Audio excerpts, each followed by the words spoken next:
Subscribe करिए exam cracker को और दबाइए इस बेल आइकन को हमारी यूजफुल वीडियो सबसे पहले पाने के लिए। Welcome to exam cracker. दोस्तों देखिए, कई लोगों की डिमांड थी कि मुगल वंश स्टार्ट किया जाए, तो अब मुगल वंश आपको देखिए दो चीज़ें आपको साथ साथ चलेंगी, मुगल वंश और एंशिएंट हिस्ट्री। दोनों के लिए मैं आपको किताबें भी बता दूंगा। और दूसरी जो सबसे इम्पॉर्टेंट चीज़ है कि ये सारे वीडियो पहले आएंगे ऐप पर, उसके बाद आपको मिलेंगे यूट्यूब पे। तो आप ऐप डाउनलोड कर लीजिए और जो किताबें मैं बता रहा हूँ वो भी आपको नीचे डिस्क्रिप्शन में मिल जाएगा। जो सबसे अच्छी किताब आती है मिडिवल की और एंशिएंट की, वो सौरभ चौबे सर की बुक है।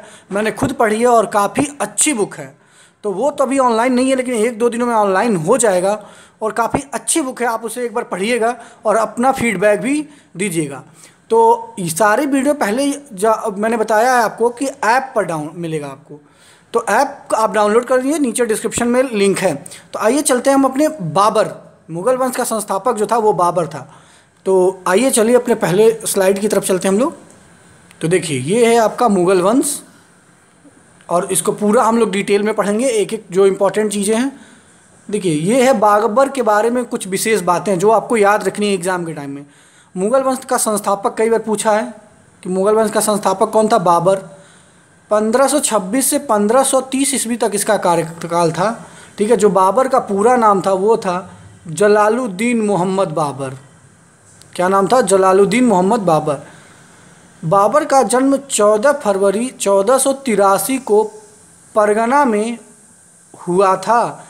बाबर चगताई तुर्क था। अपने पिता, इनके पिता का नाम देखिए कई बार एग्जाम में आया है, उमर शेख मिर्ज़ा नाम था उनका, इसमें केवल उमर शेख दिया है, की ओर से बाबर तैमूर वंशज था और माता कुतलगा निसा की ओर से चंगेज खां का वंशज था। मतलब पितृपद से ये तैमूर वंशज का था और माता की ओर से चंगेज खां का। याद रखिए आप लोग, जो इतने भी मुगल थे वो अपने आप को मुगल कहलाना पसंद नहीं करते थे, वो तैमूर के साथ अपना रिश्ता ज़्यादा रखना चाहते थे। आइए अगला पॉइंट देखते हैं। देखिए अगला पॉइंट कह रहा है 1526 में बाबर और इब्राहिम लोदी की सेना के बीच पानीपत का मैदान में युद्ध हुआ।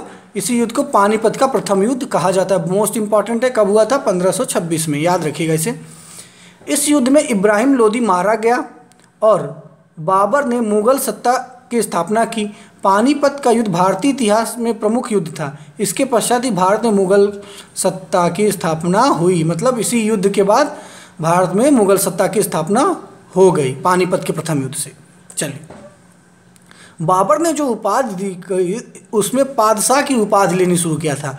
इसका ये मतलब है, इससे पहले जो आपने देखा होगा, जो मैं वीडियो पढ़ा हुआ है हिस्ट्री का, ठीक है, सल्तनत काल का, उसमें सुल्तान बोलते थे, पर पादशाह की उपाधि लेने के कारण राजा को बादशाह कहा जाने लगा।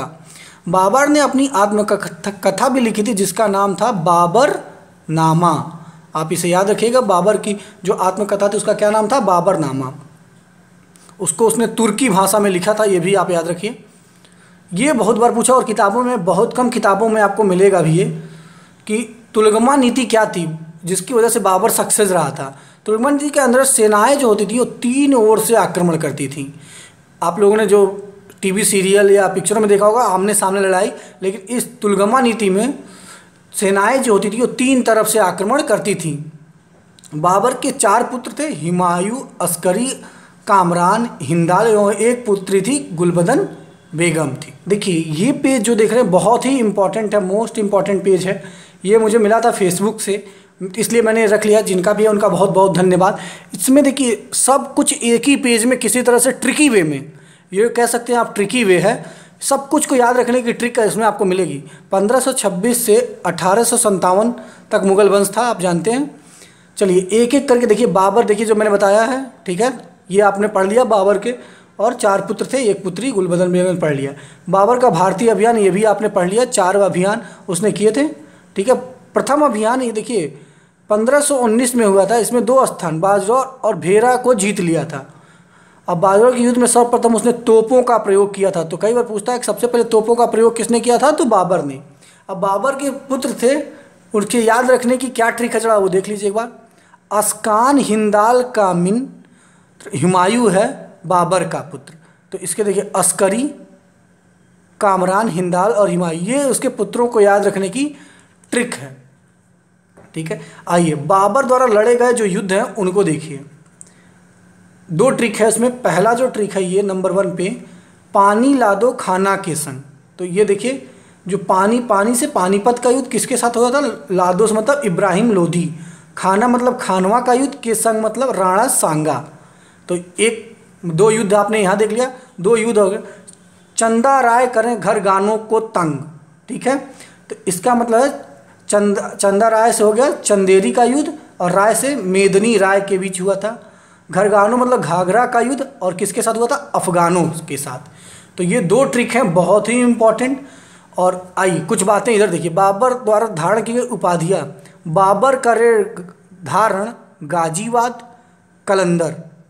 अब देखिए, गाजीवाद से बादशाह, गाजी से गाजी की उपाधि, और कलंदर की उपाधि उसने धारण की थी। इब्राहिम लोधी ने बाबर के खाने में जहर मिला दिया था, ये बहुत इंपॉर्टेंट है कि इब्राहिम लोधी माँ ने बाबर के खाने में जहर मिला दिया था। बाबर ने जिहाद का नारा किया था, धर्म युद्ध को जिहाद कहते हैं, ये बड़ा पॉपुलर है, ठीक है। और ये सारी चीज़ें आपको बता दी गई हैं। एक और इम्पॉर्टेंट ट्रिक है आपको, जिससे कि बाबर के बारे में लगभग सारी जानकारी समेटे हुआ है। कह रहा है 26 में पानी पिया, मतलब 1526 में पानी पिया मतलब पानीपत का युद्ध। 27 में खाना खाया, मतलब 1527 में खानवा का युद्ध हुआ। 28 में चंदा देखा, मतलब 1528 में चंदेरी का युद्ध हुआ। 29 में घर गया, 1529 में घाघरा का युद्ध जो आपने यहाँ देखा है, देखिए, ठीक है, अफगानों के साथ हुआ था। और 30 में मर गया बाबर की, 1930 में मृत्यु हो जाती है। और इसी पानीपत के युद्ध में तुलगमा युद्ध नीति का के साथ वो लड़ा था, जिससे कि इब्राहिम लोधी को हराया था। ये चीज़ मैंने आपको प्रीवियस में ही बता दिया है। तो उम्मीद करती हूँ ये सीरीज आएगी आपको पसंद। ये पहला वीडियो था। अगर आपको ऐसे ही इसके सभी पार्ट चाहिए तो हमारे चैनल को सब्सक्राइब करिए। इस वीडियो को लाइक करना तो बिल्कुल मत भूलें। इस वीडियो को देखने के लिए आपका बहुत बहुत धन्यवाद। जय हिंद।